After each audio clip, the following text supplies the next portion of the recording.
Olá pessoal, vou fazer mais um vídeo aqui em complemento ao vídeo anterior que eu fiz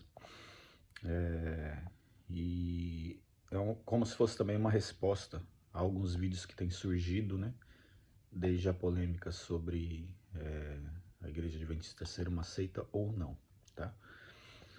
Então assim, eu vi alguns vídeos de algumas pessoas, de alguns pastores, líderes religiosos,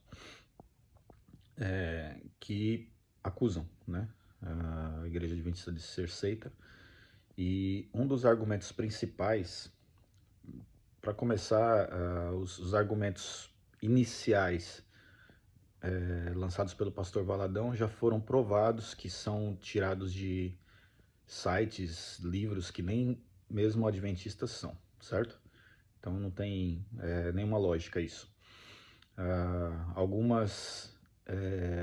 Alguns argumentos que ele utiliza lá também, porque são tirados desses livros, são livros tendenciosos exatamente para denegrir, para distorcer, deturpar a mensagem da Igreja Adventista oficial, entende? Então, assim, o principal ponto em que eu percebi que é meio que incomum a todos esses líderes religiosos que criticam, que chamam de heresia, né, de seita, a principal heresia, segundo eles, defendida pela Igreja Adventista do Sétimo Dia, seria o juízo investigativo, tá? E aí eu vou mostrar para vocês, através desse vídeo, como que o que eu disse no vídeo anterior, o ponto central e principal da mensagem do fim, entende? Da mensagem do advento, é a soberania de Jesus Cristo, tá? Então vou mostrar para vocês como que esse assunto da soberania de Jesus Cristo, ele está ligado ao juízo investigativo, certo? Que é essa doutrina adventista, que somente a adventista tem, certo? Nenhuma outra igreja tem, certo? E exatamente por isso é considerada uma heresia, certo? Por outros líderes religiosos, por não entenderem o que isso quer dizer, tá? Entendem superficialmente, distorcem, pegam outros trechos bíblicos, certo? Sem ter uma aplicação exatamente correta para esse fato e acabam, né, acreditando, talvez sinceramente, não vou julgá-los, isso não é nosso papel, certo? Mas enfim, eu estou aqui para esclarecer. Então vamos lá. Segundo esses líderes, o sacrifício de Cristo na cruz, ele foi suficiente por si mesmo. E eu concordo 100% nisso, certo? O sacrifício de Jesus na cruz, ele foi o cumprimento de profecias, estava anunciado, né? E ali ele se concretizou de uma maneira completa, tá? O sacrifício foi completo, certo? Em que sentido? No sentido de que o homem deveria morrer, certo? O ser humano, lá no Éden, certo? Jesus se ofereceu se ofereceu para morrer no seu lugar, certo? E ali Jesus tomou então novamente as chaves, certo? Do inferno, da morte, e se tornou soberano, tá bom? Se tornou soberano, ou seja, este mundo pertence a Jesus Cristo, a partir de então, certo?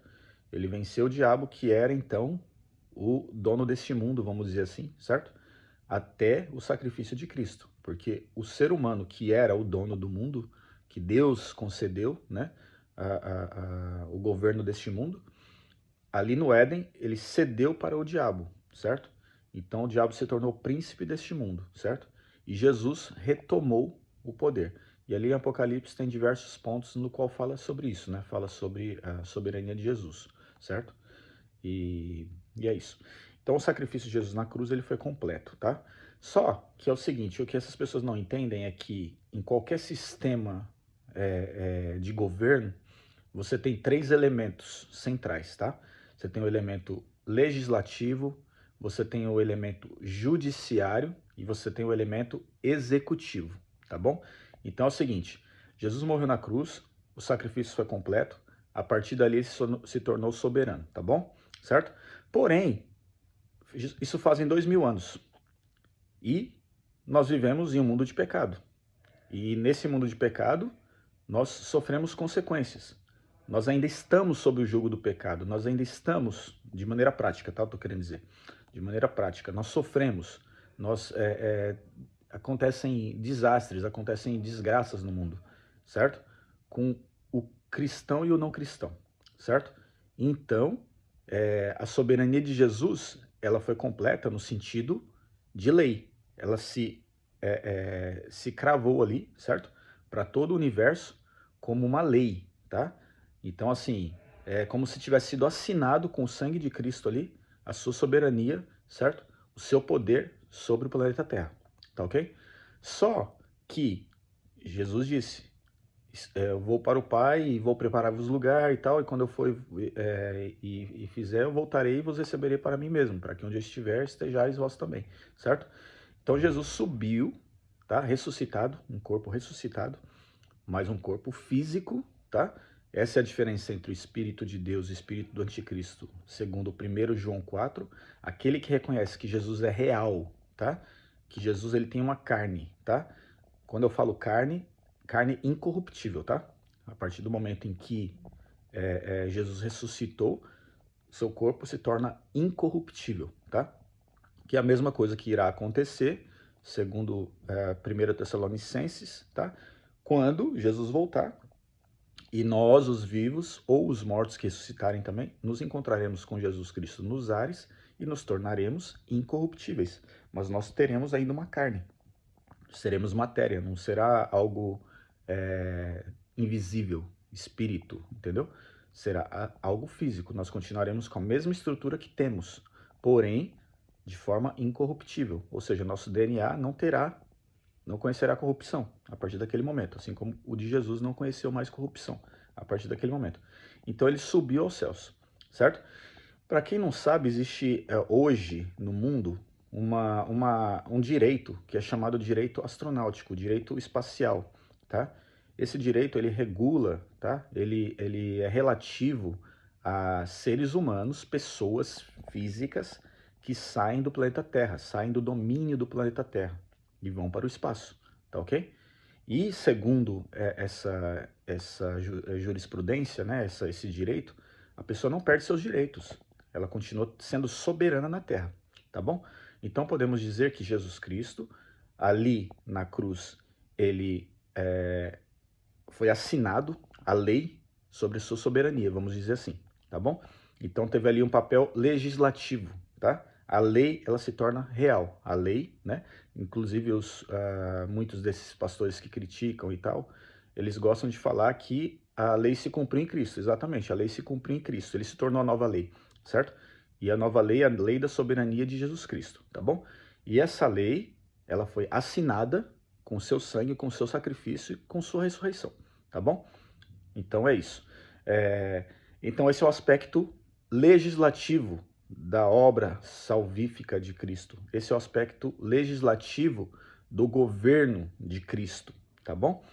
É um governo que reflete não só a autoridade sobre o planeta Terra, mas é um reflexo do reino dos céus, tá bom? O que ligares na Terra será ligado no céu.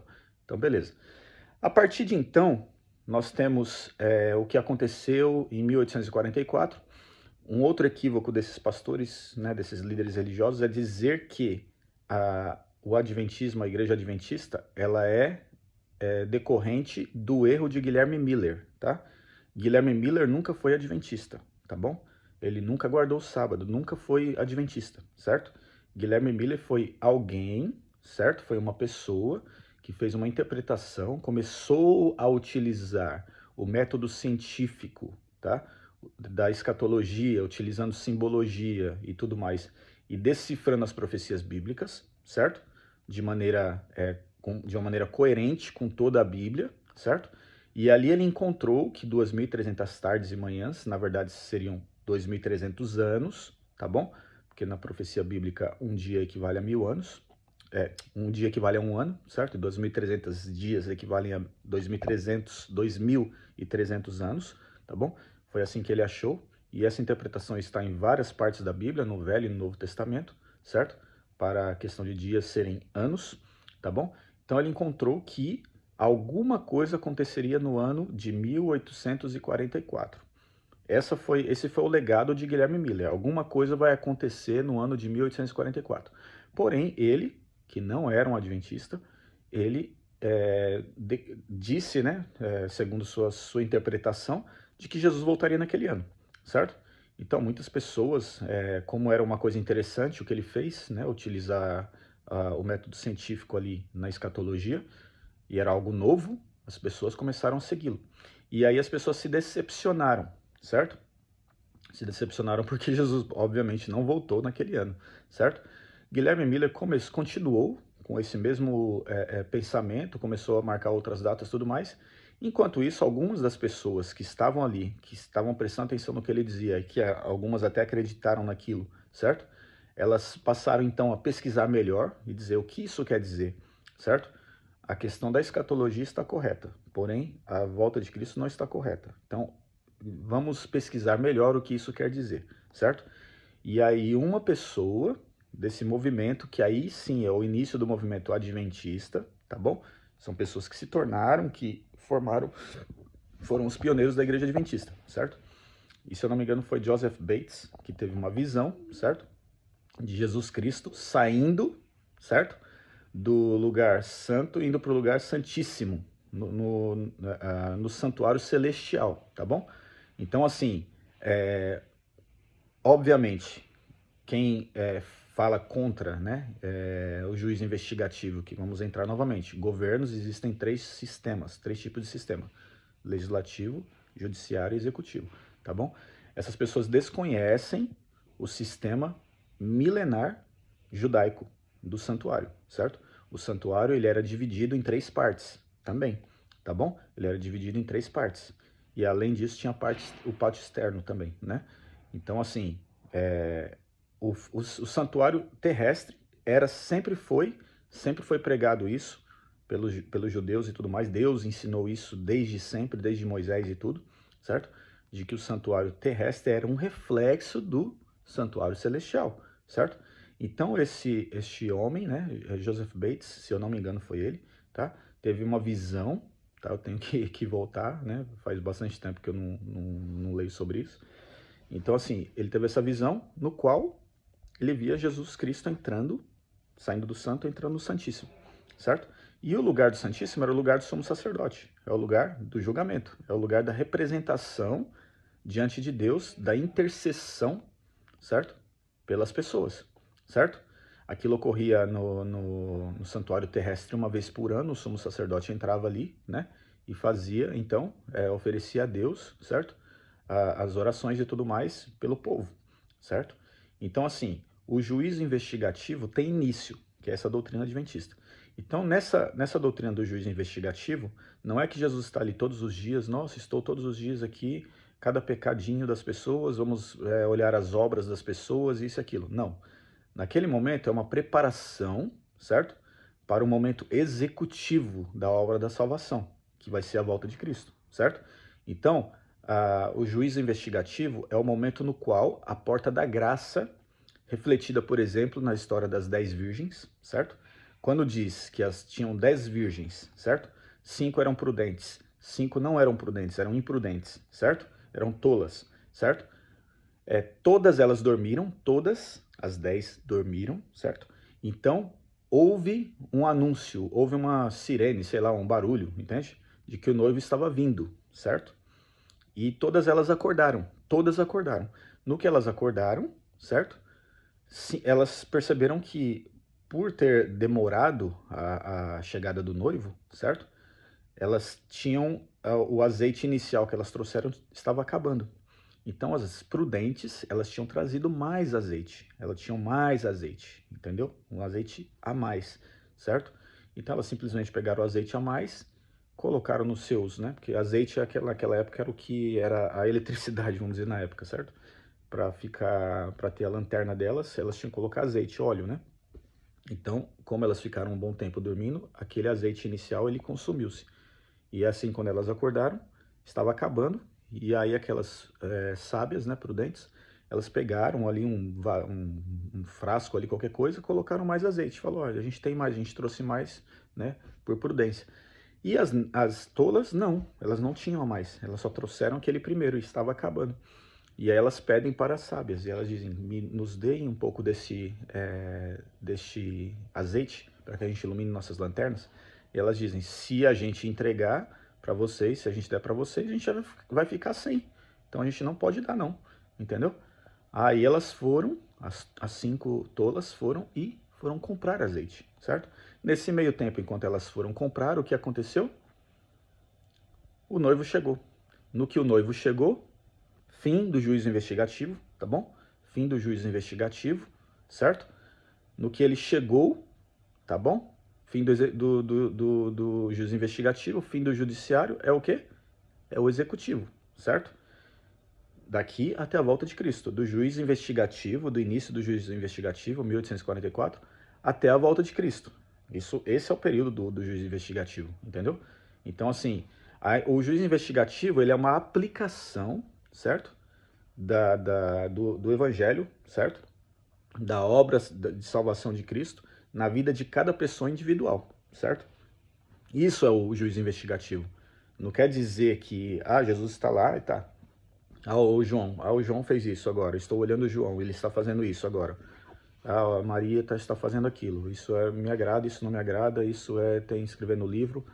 Não existe isso, entendeu? É um símbolo, tá? O fato de Jesus passar para o lugar santíssimo, certo? É exatamente uma preparação, certo? Para que o tempo de Deus, porque Jesus mesmo disse, né? Volta somente o Pai sabe. Então é como se ele se colocasse na frente de Deus e dissesse, Senhor, a partir de agora, então, estou pronto aqui, tá? Para descer, certo? Porque Deus o chamou, não sei como que aconteceu isso, ninguém sabe, é uma questão de fé, certo? Então ele está diante de Deus e diz, agora eu posso ir. E Deus está, então, aguardando que em cada pessoa, na consciência de cada pessoa, certo? E na consciência coletiva da humanidade também, várias coisas, e por isso é importante a questão da soberania de Jesus Cristo, certo? Este evangelho do reino será pregado em todo o mundo para testemunho a todas as nações. Um evento geopolítico, tá?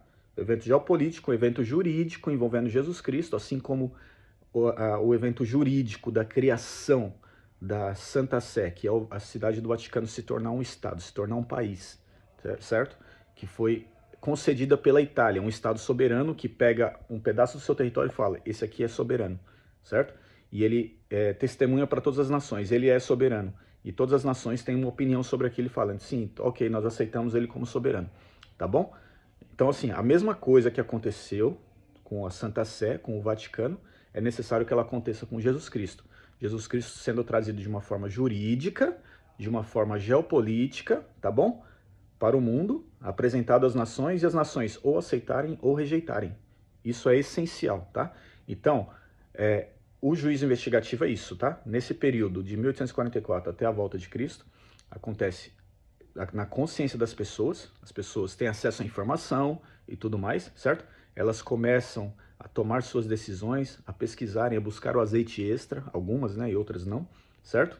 E aí, sim, entende? Na hora que a obra está completa, certo? No mundo, o planeta Terra, diante de todo o universo, certo? Incontestavelmente, tomou a sua decisão, certo? Cada pessoa e cada estado, cada organização, povos, nações, línguas, tomaram suas decisões, certo? Não há porquê, certo? Não há porquê mais Jesus não voltar, entende? E aí se conclui então a obra executiva, tá? Da salvação, que é a volta de Cristo. Então não dá para se dizer, o sacrifício de Cristo, ele foi completo, sim, foi a lei se criou ali, a lei da salvação. Não existe mais, Jesus é soberano, o que diz no Apocalipse, certo? Rei dos reis, Senhor dos senhores e tudo mais. Só que ele não se executou naquele momento, no sentido de plano completo da salvação, tá? O plano completo da salvação acontece no dia que nós seremos salvos, certo? Então, assim, a nível de lei, a nível para o céu, para o mundo espiritual, naquele dia o sacrifício de Cristo foi completo, acabou, determinou tudo ali, certo? Todos os poderes. Vocês são derrotados e tudo mais. Agora, na aplicação para a terra, pela graça de Deus, já que falam muito de graça, pela graça de Deus, certo? Certo? Pelo amor à humanidade, certo? Deus deu esse tempo, que senão ninguém seria salvo, né? Como diz a Bíblia. Se não houvesse esse tempo, ninguém seria salvo. Então, a graça, ou seja, as pessoas têm a oportunidade, no tempo certo, não é para sempre, não é eternamente que elas terão, é só a graça, tá bom, eu não vou me preocupar com lei, não vou aprender sobre nada, certo? Desculpem. Não vou aprender sobre nada, aqui tá bom e tudo mais. Isso é ser uma virgem nécia, né? Uma virgem tola, tá entendendo? Então é isso. Então a obra salvífica de Cristo, ela termina com a volta de Cristo, tá bom? E aí sim, ali já vai ser a execução, entende? Quem será salvo, quem será perdido. E aí terão os 1000 anos, certo? Isso daí é a interpretação do Apocalipse, a escatologia e tudo mais, certo? Nesses 1000 anos, aquelas pessoas que foram levadas, que foram salvas, elas vão participar, elas serão um júri, vamos dizer assim, sobre aquelas pessoas que se perderam, certo? Elas precisam entender o porquê que as pessoas se perderam. E nesses 1000 anos elas vão julgar, certo? Na verdade, o julgamento já começou. O julgamento como lei, entende? Já foi feita a lei, essas pessoas se perderam. Aí então elas vão começar o juízo investigativo. E na segunda, na descida da Nova Jerusalém, será o julgamento executivo dessas pessoas, que elas ressuscitarão, certo? E a partir dali elas reconhecerão a justiça de Deus e serão mortas, porque elas escolherão não participar da eternidade, não serem mais salvas, certo? E ali o julgamento de Deus será completo e perfeito, porque se Deus não ressuscitou elas, é porque ele sabia que elas não iriam mais querer a eternidade, não queriam ficar junto dele, entende? E Deus, respeitando o livre-arbítrio, concede aquilo e as elimina, entendeu? Simples assim, certo? Então, essa é a tal da heresia que as pessoas dizem, certo? O juízo investigativo, certo? Então, não existe essa questão de que o sacrifício de Jesus não foi completo. Embora algumas pessoas, como eu sempre digo, certo? Alguns adventistas agem como seita. A igreja adventista oficialmente e na sua teologia, certo? Bem ali explanada em diversas obras, certo? Ela não é herética, ela não é uma seita, tá bom? Ela é muito bem elaborada. Agora, pessoas, certo? Que não têm conhecimento, têm um conhecimento raso, entendeu? Elas falam asneira. Eu me arrisco até a dizer que Ellen White, com suas opiniões pessoais, porque ninguém é perfeito, tá? A gente não vê uma pessoa perfeita, a não ser Cristo, na história, certo? Nem na Bíblia, certo? A não ser Jesus Cristo. Todas as pessoas cometeram erros, seja de falar alguma coisa ou de fazer alguma coisa. Então eu não eximo Ellen White disso. Então pode ser sim, existem sim coisas que ela disse que não fazem sentido. Isso eu digo. Agora, não enquanto inspiração profética, tá bom? A questão da inspiração profética, certo? Quando era inspiração profética de Deus, certo? Praticamente tudo, certo? Que eu vi até hoje, entende? É perfeito. Faz sentido, entende? Espiritualmente. As coisas espirituais se discernem, se percebem espiritualmente, certo? Então, nesse sentido, tá tudo ok, certo? Se não, deixa aí nos comentários algo que Ellen White disse que teologicamente, espiritualmente, não faz sentido, certo? E aí vamos analisar juntos, tá bom? E é isso. Fiquem com Deus. Maranata.